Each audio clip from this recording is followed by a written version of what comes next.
The father's justice. 3 days after Rachel Carter's funeral, the house felt colder than the February air outside. Not the kind of cold you could fix by turning up the heat, but the kind that settled into the walls, into the silence, into the spaces she used to fill without trying. I stood alone in the kitchen, one hand resting on the counter, the other wrapped around a mug that had long gone cold, staring at nothing in particular, just trying to get through another quiet moment without her. That's when I heard Ethan. His voice came from the hallway, low, controlled, the same tone he used when he talked about numbers, contracts, outcomes. Vanessa Blake was with him. I hadn't heard them come in. Or maybe I had, and just didn't register it. These days, everything feels distant. The house alone is worth at least $800,000, Vanessa said, her voice hushed but sharp, like she didn't want to be overheard, but didn't really care if she was. Ethan let out a quiet breath. Closer to 9 if the market holds. Plus the pension, the insurance payout, everything's just sitting there. I didn't move. Didn't breathe. I just listened. With the right structure, Vanessa continued, a reverse mortgage, maybe an equity release, we could unlock most of it without him even realizing what he's signing. There was a pause, the kind where two people exchange a look instead of words. Ethan spoke again, softer this time, but clearer than anything I'd ever heard from him. This is perfect timing. Another pause.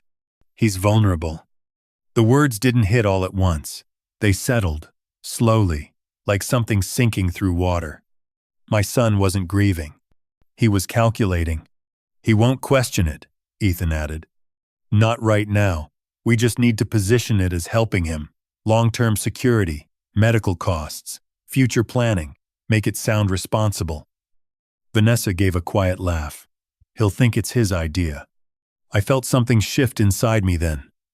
Not anger. Not yet. Just clarity. I stood there in my own kitchen, in the house Rachel and I had built over 4 decades, listening to my son discuss my life like it was a portfolio he was preparing to restructure. No hesitation. No guilt. Just strategy. And the worst part wasn't what they were planning. It was how normal they sounded while planning it. I didn't step out. Didn't confront them.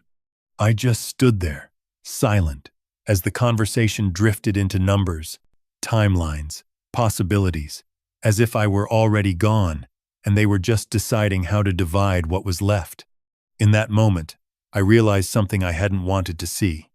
I hadn't just lost my wife. I had lost my son, too. And whatever was coming next wasn't going to be a conversation. It was going to be a move. My name is James Carter. I'm 67 years old, retired, steady, and the kind of man who spent a lifetime running toward problems while everyone else stepped back. For decades, I built my life on structure, discipline, and quiet responsibility. You show up, you do the work, you protect what matters. That was always enough for me. And for 41 years, what mattered most was Rachel Carter. She wasn't loud. She didn't need to be. Rachel had a way of filling a room without saying a word, a kind of warmth that made everything feel settled, even on the worst days. She remembered small things, birthdays, favorite meals, the way I liked my coffee without ever asking twice. While I spent my life solving emergencies, she built a home that never felt like one. People trusted her, kids loved her, neighbors relied on her. She gave her time like it was endless, even when it wasn't. When she got sick, she never made it about herself, not once. Even near the end, she was still asking if I'd eaten, still reminding me where she'd left things, still making sure I'd be okay, long after she knew she wouldn't be there to see it. That's who she was. And then one day, she was gone. The silence she left behind wasn't empty. It was heavy, like something unfinished, something I couldn't quite hold on to. But I wasn't alone. Noah Carter, my nephew, had been part of our lives since he was 8 years old. After his mother, my sister, passed, Rachel and I took him in without hesitation. There was never a question about it. He didn't become part of the family. He already was. Noah grew up in this house, ate at our table, learned right from wrong under the same roof as my own son. And somewhere along the way, he became more than just a nephew. He became someone I could rely on, someone who showed up without being asked. The day of Rachel's funeral, Noah stood beside me the entire time. Didn't say much, didn't need to. His hand on my shoulder was enough. Solid, present, real. Ethan was there too. My son. But it felt different. He stood on the other side, close in distance, but far in every way that mattered. His eyes moved more than his words did, checking his phone, scanning messages, stepping away for calls that couldn't wait. Even in that moment, even standing in front of the woman who raised him, his mind was somewhere else. I told myself it was his way of coping. People handle loss differently. That's what I wanted to believe. But as the days passed and the house grew quieter, the difference between the two of them became harder to ignore. Noah stayed. He helped with the small things, the quiet things, sorting Rachel's belongings, fixing what needed fixing, sitting in the same room without needing to fill the silence. Ethan came and went, always with a reason, always with something more important pulling him away. One gave his time, the other measured it, and somewhere between those two realities, I began to understand that losing Rachel wasn't the only loss I was going to face. At the funeral, I tried to focus on Rachel, on the words being said, on the people who came to honor her, on the life we had built together. But every time I glanced to my right, Ethan was looking down at his phone. Not once, not twice, over and over again. His thumb moved across the screen in small, practiced motions, scrolling, typing, replying. The glow from the display lit his face in brief flashes, cold and detached, like he was somewhere else entirely. At one point, he even stepped outside to take a call during the service. I told myself it was work, something urgent, something he couldn't ignore. That's what I wanted to believe. But belief has a way of breaking when reality stops cooperating. Later that same day, after most of the guests had left, I went upstairs to get some air. The house still smelled like lilies, Rachel's favorite, and it was almost too much to stand. As I passed by my study, I noticed the door slightly open. That was strange. I always kept it closed. I pushed it gently and stepped inside. Ethan was standing at my desk. Drawers open, folders spread out, papers in his hands. He turned when he heard me, but there was no surprise on his face, no guilt, just a quick adjustment, like he'd been caught doing something routine. I was just looking for some documents, he said, calm, composed, already explaining, before I even asked. What documents? I said. Financial ones, he replied. Insurance, pension, estate details. We should probably organize everything now, before things get complicated. Before things get complicated, the words sat there between us, too clean, too calculated. Your mother hasn't even been buried yet, I wanted to say. But I didn't. I just watched him, trying to understand when that shift had happened, when my son stopped seeing me as a father and started seeing me as a file to manage. Vanessa Blake arrived later that evening. She didn't bring food, didn't offer condolences beyond a brief, almost scripted sentence. Instead, she sat at the kitchen table with Ethan, leaning in, speaking in low tones that carried just enough for me to hear fragments. We need to move carefully, she said, but not slowly. Ethan nodded. Timing matters. It always does, Vanessa replied. Right now, he's not thinking clearly. That's not an insult. It's just reality. People make emotional decisions after loss. We frame it as protection. Long-term planning, Ethan added. Exactly, she said. Security, stability, future-proofing. Their voices were calm, measured, professional, like they were discussing a client, like I wasn't 10 feet away. Later that night, I heard Ethan on the phone. His tone had shifted again, sharper, more direct. Yes, we've reviewed the assets, he said. There's significant equity in the house, plus liquid funds. No, he hasn't made any moves yet, but he will. A pause. I'll handle him. I stood in the hallway, listening to my own son reduce me to a problem, something to be managed, guided, positioned. There was no anger in his voice, no hesitation, just certainty. Vanessa's influence was subtle, but constant. She didn't push loudly. She refined. She shaped the conversation, sharpened the angles, removed anything emotional, and replaced it with logic. Emotion clouds judgment, she told him once. You're doing the right thing. And maybe that was the most dangerous part. Ethan believed that. He believed he was helping. He believed this was a responsibility. But I could see it clearly now. This wasn't a concern. This wasn't care. This was a strategy. And it wasn't coming from outside the family. It was coming from within, from my own son. The same boy I had raised, protected, and trusted, now standing on the other side of the table, looking at me not as a father, but as an opportunity. 3 days later, Ethan came back with a folder. Not alone. Vanessa walked in behind him, composed as ever. And a third man followed, mid-40s, sharp suit, polite smile that never quite reached his eyes. Ethan introduced him as Kyle. A specialist, he said. Estate planning, senior asset optimization. I didn't invite them in. They didn't ask. They moved through the house like they already belonged there, setting the folder on the dining table, opening laptops, spreading papers in neat, deliberate lines. It didn't feel like a conversation. It felt like a presentation. Dad, we've been looking at your situation, Ethan began, his voice steady, professional. There are a few options we should seriously consider. Options? Kyle nodded, stepping forward as if it were his cue. Given your age and the current market conditions, you're sitting on a significant amount of untapped equity. The house alone represents a major asset, but it's not working for you. Not working for you. I leaned back slightly, watching him.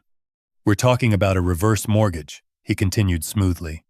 You maintain occupancy. You stay in your home, but you gain immediate access to the equity. No monthly payments.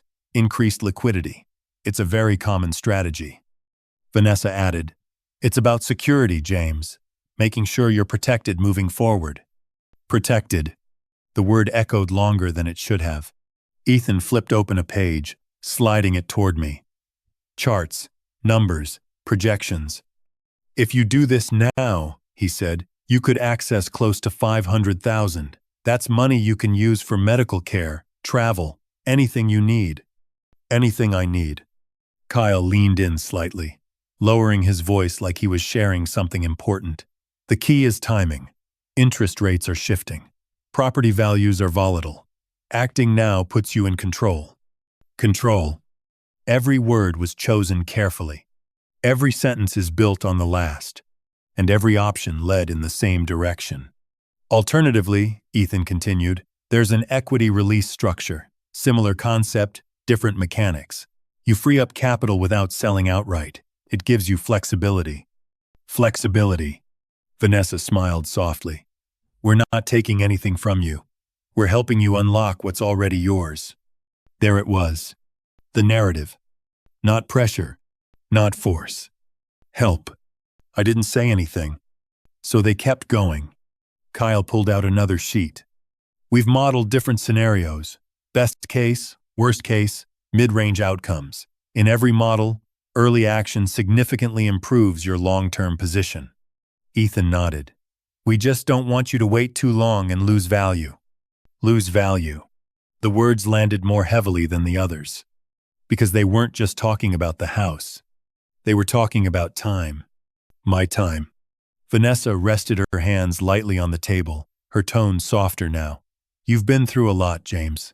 This isn't about making decisions alone. That's why we're here. That's why we're here. It sounded supportive. It sounded reasonable. It sounded like family. But it didn't feel like it. Because every path they laid out, every option they explained, ended the same way. With me signing something. With them gaining control. With the house no longer truly mine. Ethan pushed the folder closer. You don't have to decide today, he said, but we should start the process. Should, not could. Should. Kyle added, delays can create complications. We've seen it happen. People hesitate, and then opportunities disappear. Opportunities. Vanessa's voice came last, quiet but precise. We're just trying to do what's best for you.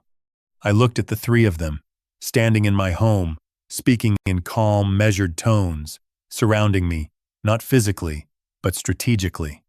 No raised voices. No threats. Just pressure. Layered, patient, constant. And for the first time, I understood exactly what this was. Not a conversation. Not advice. But control, dressed up as care. 4 weeks after Rachel Carter's funeral, I came home with 2 grocery bags and found my front door unlocked. I knew I had locked it. That was the first thing. The second was the sound of voices inside. Not quiet, not careful, comfortable. I stepped into the living room and stopped. Ethan was sitting at the coffee table. Vanessa Blake is beside him, laptop open, papers spread across the surface, folders, printouts, notes, like they were running a meeting. In my house, without me. They didn't look surprised to see me. Ethan glanced up briefly, then back to the documents, as if I were the one interrupting. "Good, you're back," he said. "We need to talk. Not, are you okay? Not, how was your day? Just, business." I set the groceries down slowly, my eyes moving across the room, taking in every detail. My chair, my table, the same space Rachel and I had shared for decades, now turned into something else entirely. "What is this?" I asked. Vanessa didn't even close her laptop. "We made some decisions," she said, her tone calm, certain, like this had already been settled. Decisions. I felt the words settle in my chest before anything else did. Ethan leaned forward, sliding a document toward the center of the table. "We've been reviewing everything," he said, "and it's clear this house isn't practical for you anymore." Not practical. Kyle's voice wasn't there this time, but his language was. Vanessa turned the screen slightly so I could see it. Photos, clean staged interiors, smiling people, open spaces. "A senior community," she said. "Single-level living, medical support, social environment. It's actually a really good fit." "A good fit. For who?" I asked. Ethan didn't hesitate. "For you." The room went quiet. Not the kind of silence that comes from peace, but the kind that comes when something crosses a line that can't be uncrossed. "We're listing the house," he continued, as if he were explaining a finalized plan. "Spring market is ideal. We've already spoken to a realtor. Strong demand in this area." I stared at him, at my son, trying to find something familiar in his face. "Anything." "You've spoken to a realtor," I repeated. Vanessa nodded. "Just preliminary. Nothing official yet. But we wanted to move quickly once you agreed." Once I agreed. Except no one had asked. Ethan gestured to the papers. "We'll handle the process. Showings, negotiations, closing. You won't have to worry about any of it." Won't have to worry. Like my life was a burden they were relieving me of. "You'll move into the community within a few weeks," Vanessa added. "It's fully furnished. Transition will be easy." Transition. Everything had a word. Everything had a label.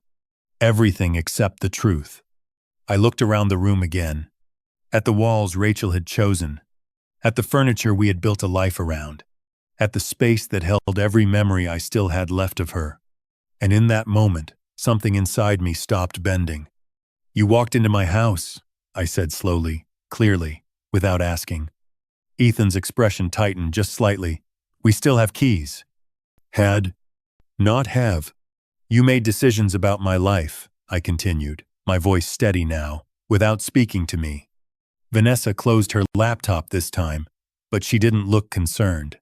"James," she said, softer now, almost patient, "this isn't personal, it's practical."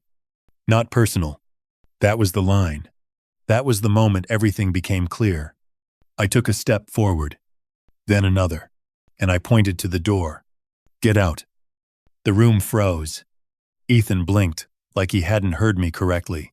"Dad!" "Get out of my house." My voice didn't rise. It didn't need to. It was enough. Vanessa's eyes narrowed slightly. You're overreacting. No, I said. I'm reacting exactly once. Ethan stood up now, frustration breaking through his control. We're trying to help you. You're trying to replace me, I replied. The words landed harder than anything else in the room. For a moment, no one moved. Then I pointed to the door again. Out. This time, they listened. After they left, the house didn't feel empty. It felt exposed, like something had been taken, even though everything was still there. I stood in the living room for a long time, staring at the door they had just walked through, replaying every word, every assumption, every decision they had made without me. Then slowly, I turned and walked upstairs. Rachel's closet was exactly the way she had left it. Organized, labeled, precise. That was always her way. While I handled the chaos of the world outside, she created order inside it.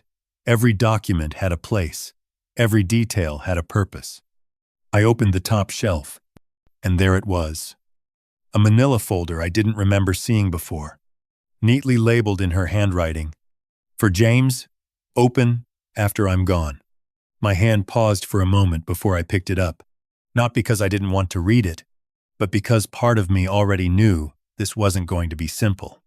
I sat down on the edge of the bed and opened it. The first thing inside was a letter, dated months before she passed. James, if you're reading this, I'm not there to explain it in person, and if I know our son, he's already started making plans.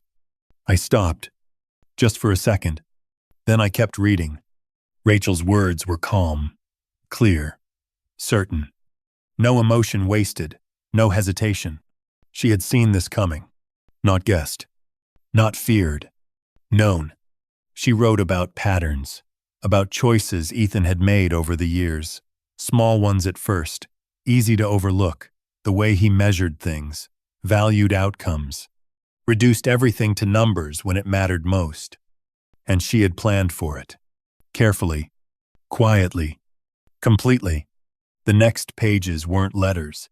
They were documents, property records, bank statements, trust agreements, detailed instructions. I turned each page slowly, my understanding shifting with every line. The ranch in Wyoming, 520 acres in the Teton Valley, a place we had visited decades ago, a memory I had filed away as something beautiful but distant. Rachel had never let it go. She had kept it, maintained it, and 3 years ago, she had started rebuilding it. Renovations, new systems, a fully restored main house, a converted barn, designed as a photography studio, a separate guest cottage. Everything prepared, everything ready, but that wasn't the part that changed everything. The trust was. Rachel had established it years earlier, funded quietly, gradually, through small transfers that would never raise suspicion. 2,000 here, 3,000 there, always explained, always reasonable. By the time I finished reading, the total was clear. $450,000. Moved. Protected. Untouchable. And then I saw it.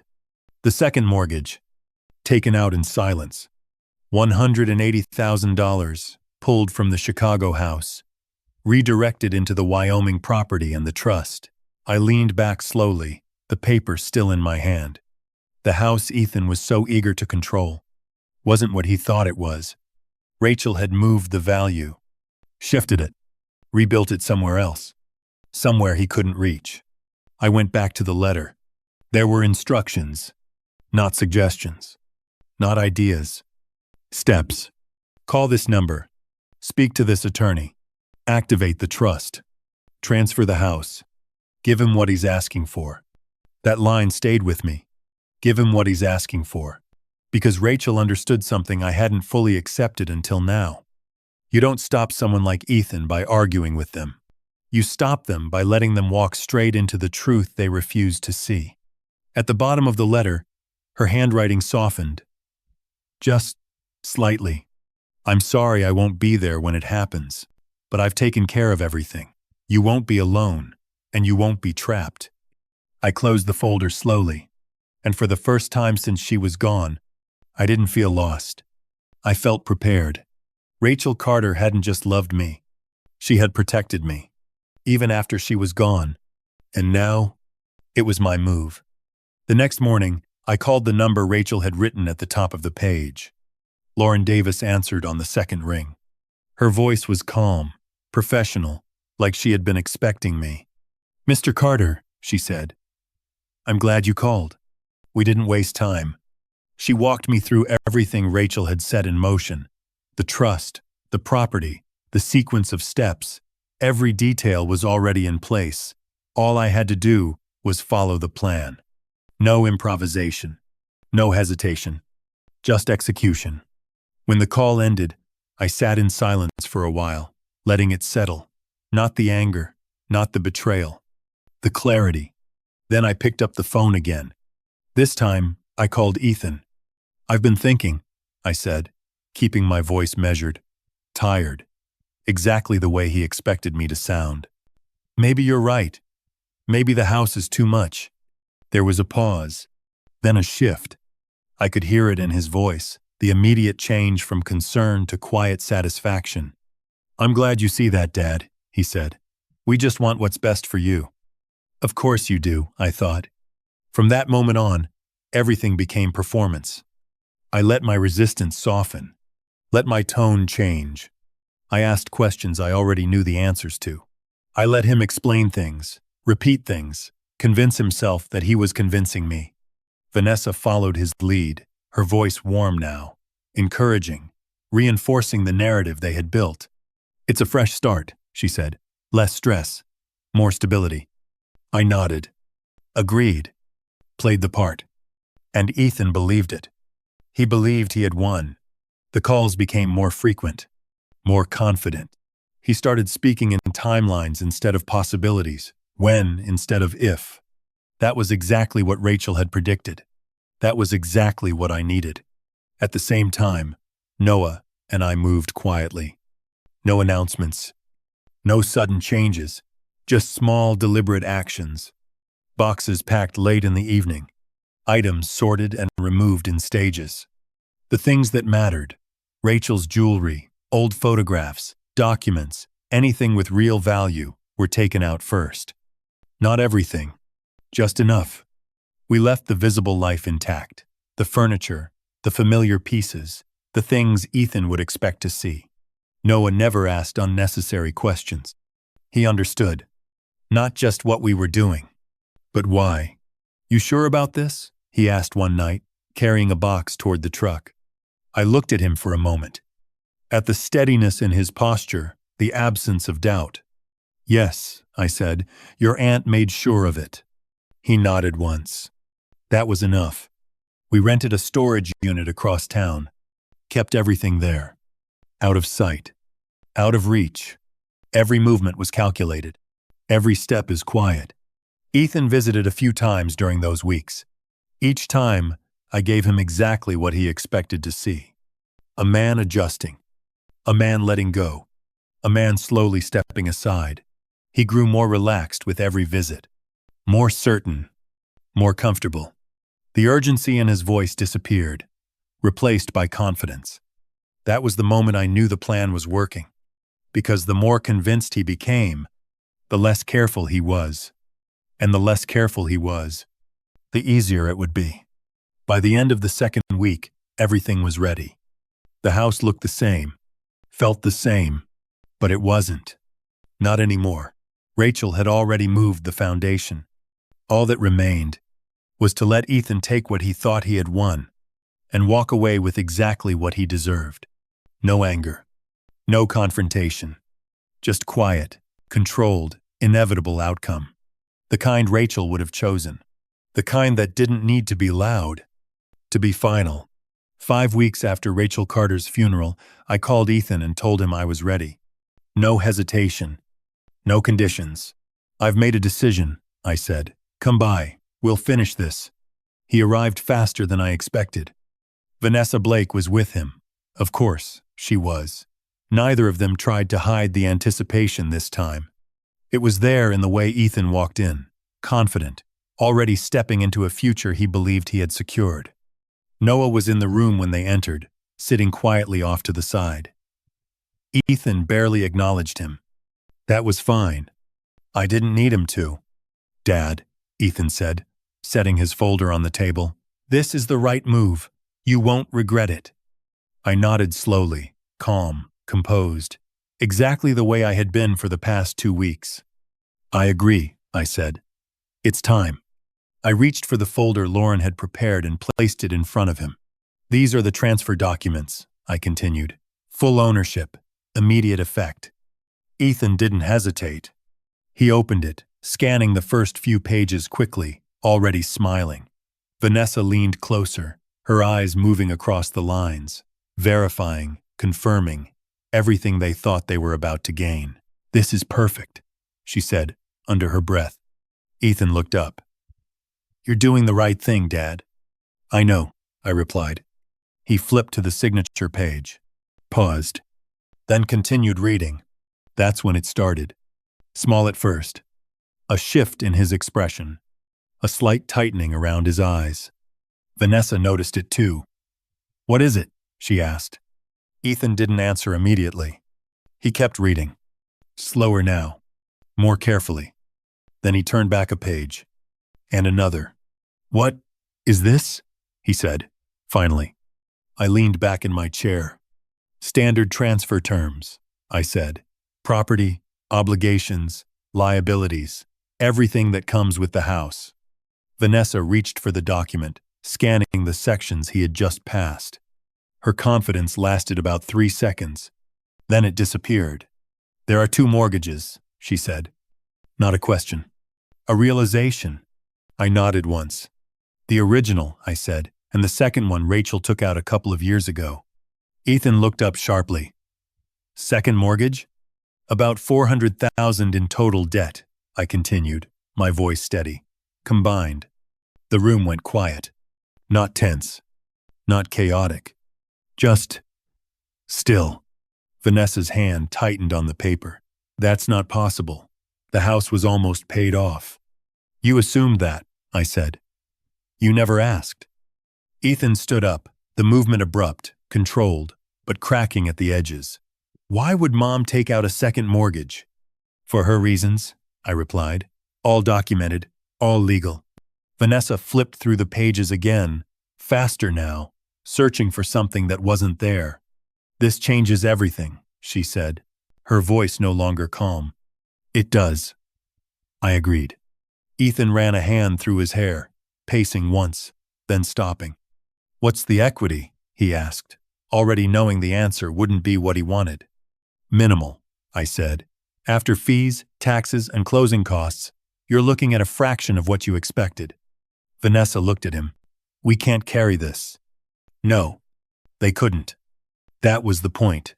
Ethan turned back to me, his composure slipping now. You knew about this. I knew enough, I said. You let us go through all of this, he added, his voice tightening. I gave you exactly what you asked for, I replied. The words landed clean. No anger, no emphasis, just truth. Vanessa stepped back from the table, shaking her head. This is a trap. No, I said. This is a transfer. Ethan stared at the documents in front of him, at the signatures, the terms, the obligations that now belong to him. No shortcuts, no adjustments, no way out. For a moment, he didn't speak, didn't move. Then he looked up at me again, and this time, there was no confidence left in his eyes. Only realization. You're leaving, he said. I nodded once. Yes. The silence that followed wasn't confusion anymore. It was understanding, and by the time it settled, it was already too late.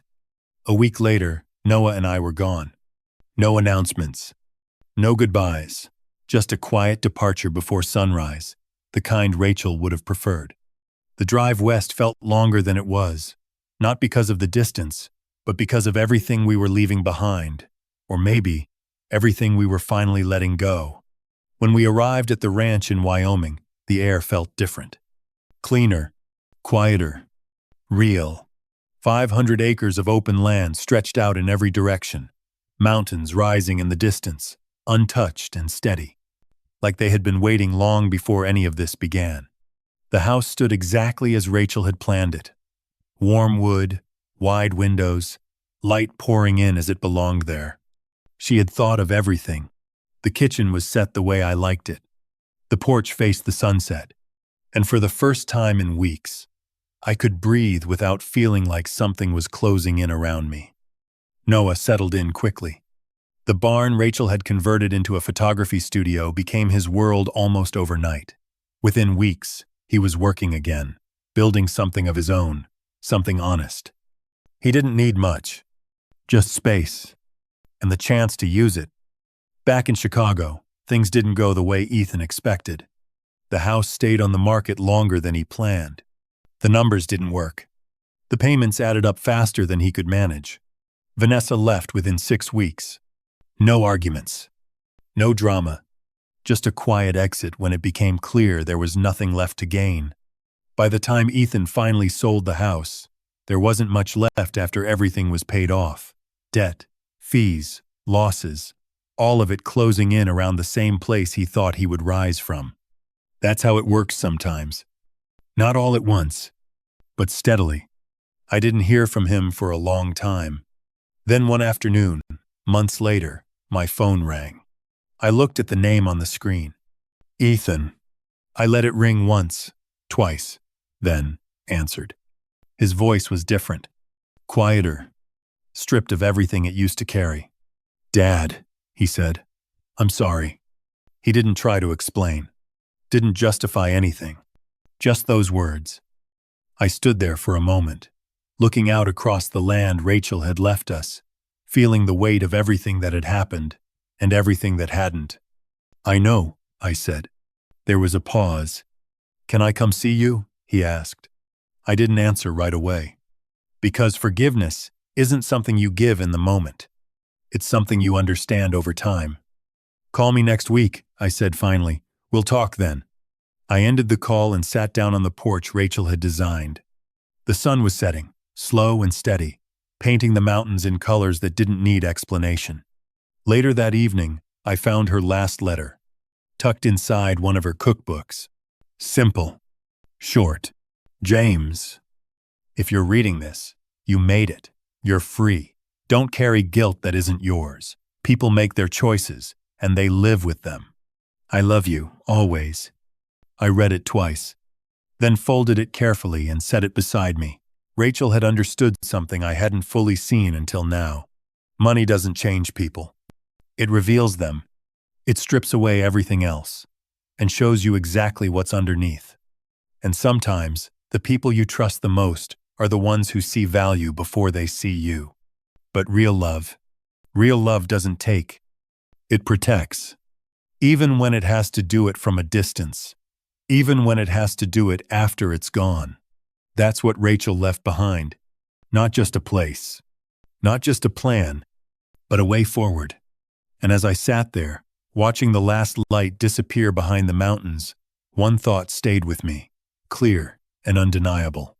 If someone had the chance to take everything from you, would they hesitate? Or would they simply call it opportunity?